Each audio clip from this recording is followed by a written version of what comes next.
Good morning everyone. My name is Anurag.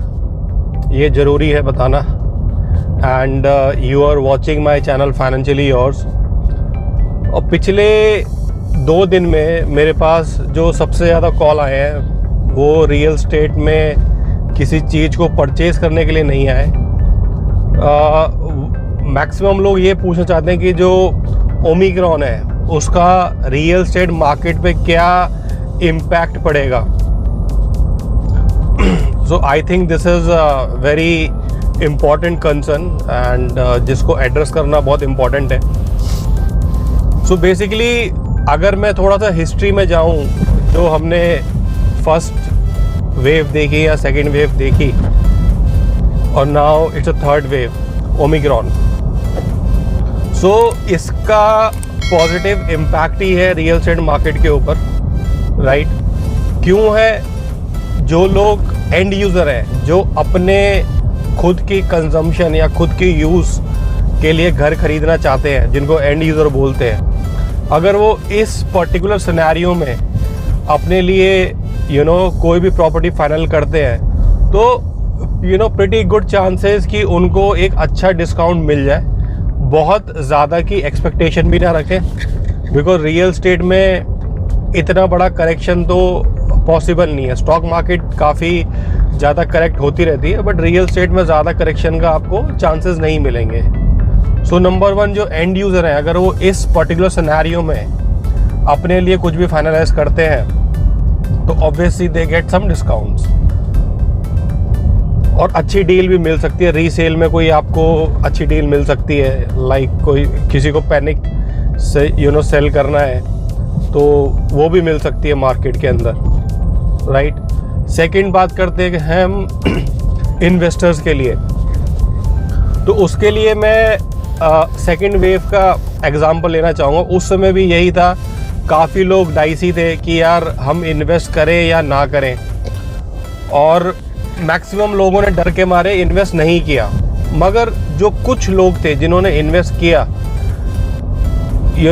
They have seen tremendous return in this stock in this real estate market. और just within a span of 6 month उनका जो investment amount है वो almost double हो गया है.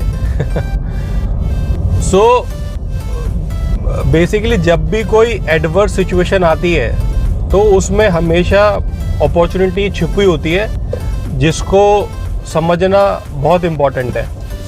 Maximum लोग डर के मारे नहीं कर पाते, और मेरे आई डोंट नो, मैं इतने लोगों को जानता हूँ जो कि फरीदाबाद में 2 या 3 साल हो गए हैं प्रॉपर्टी फाइनलाइज ही नहीं कर पा रहे, भले ही वो एंड यूज़ के लिए हो या इन्वेस्टमेंट के लिए हो.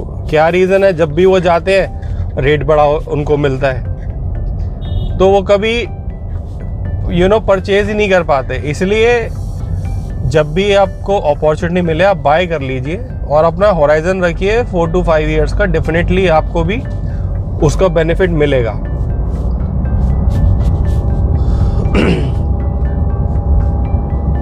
अगर आप there is a PMC company, property management company Anarock, उसने अपनी रिपोर्ट में मेंशन किया था कि सेकेंड वेव के बाद कई सारी कंपनी जिन्हें रिकॉर्ड सेल करी है, जो उन्होंने एक्सपेक्ट भी नहीं किया था कि ऐसा पॉसिबल ऐसा टर्न अराउंड देखने को मिलेगा. फॉर एग्जांपल गोदरेज, उसने सबसे ज़्यादा सेल्स करी इस पर्टिकुलर सिनेरियो के अंदर. दिल्ली NCR का number 1 property consultant investor clinic, उन्होंने रिकॉर्ड सेल करी. सो इसके पीछे रीज़न भी कुछ है, इकोनॉमिक रीज़न भी है.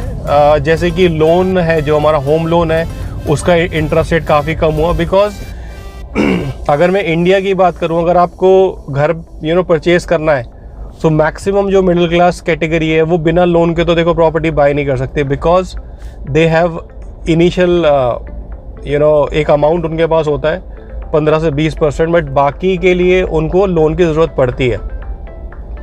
तो इंटरेस्ट रेट काफ़ी कम हुए. उसके बाद फर्स्ट वेव सेकेंड वेव देखने के बाद लोगों के अंदर एक सेंस ऑफ ये भी उनके अंदर थॉट प्रोसेस आया कि यार अपना घर होना चाहिए, इस सारी सिचुएशन को देख के कि यार हम कब तक रेंट पे करेंगे, राइट। एक अपना घर होना बहुत ज़रूरी है, भले ही छोटा हो, मतलब जो भी आपका बजट है, राइट। पहले क्या होता था कि एस्पिरेशन, आपका बजट कुछ है और आपकी एस्पिरेशन कुछ और है, जिस चक्कर में क्या होता था आप खरीद नहीं पाते थे। आपका बजट 50 लाख का है बट आप एस्पायर करते हो 1 करोड़ की प्रॉपर्टी लेना। ये जनरली होता है मिडिल क्लास में, राइट। भले ही वो 20,000 का फ़ोन अफोर्ड कर सकता हो, मगर कोशिश हमेशा उसकी रहती है एक हाई एंड मोबाइल लेने की। सिमिलरली कार के अंदर भी यही होता है और सिमिलर यही चीज़ घर के अंदर भी होती है। तो हमेशा हमें जो बजट है उसी में चीज़ों को देखना चाहिए। उससे क्या होगा, आप हमेशा जो आपका बजट है और जो आप चीज़ एस्पायर कर रहे हो वो कभी आप ले ही नहीं पाओगे।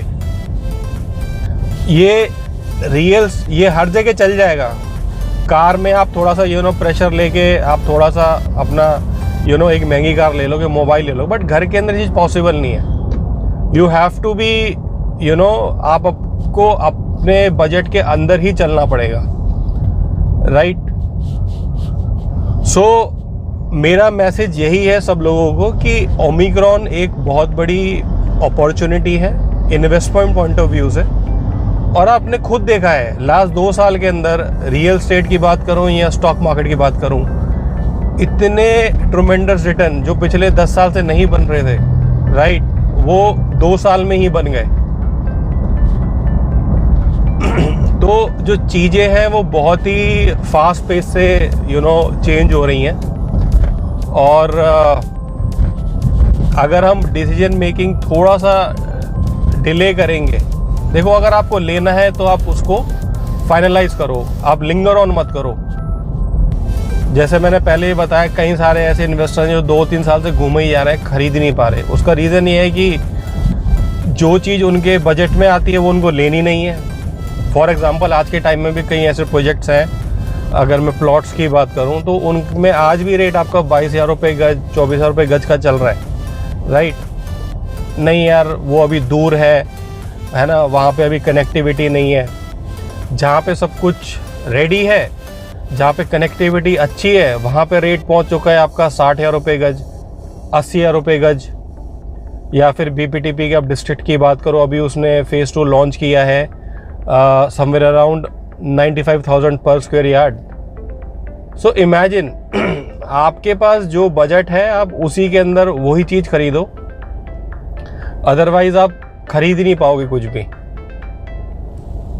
सो बाकी अगर आपको कोई भी क्वेश्चन है रियल एस्टेट मार्केट से रिलेटेड, स्पेशली फरीदाबाद मार्केट हो गई, तो आप मुझे कंसल्ट कर सकते हैं। मेरा लिंक डिस्क्रिप्शन में मेंशन रहेगा, आप व्हाट्सएप के थ्रू कनेक्ट कर सकते हैं मेरे से।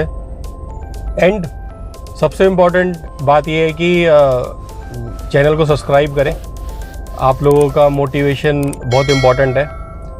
So thank you so much watching this video. और अगर कोई आपको टॉपिक लगता है जिस पर मैं वीडियो बनाऊं, सो आप प्लीज़ कमेंट करके ज़रूर मेंशन करें। थैंक यू सो मच, मिलते हैं नेक्स्ट वीडियो में।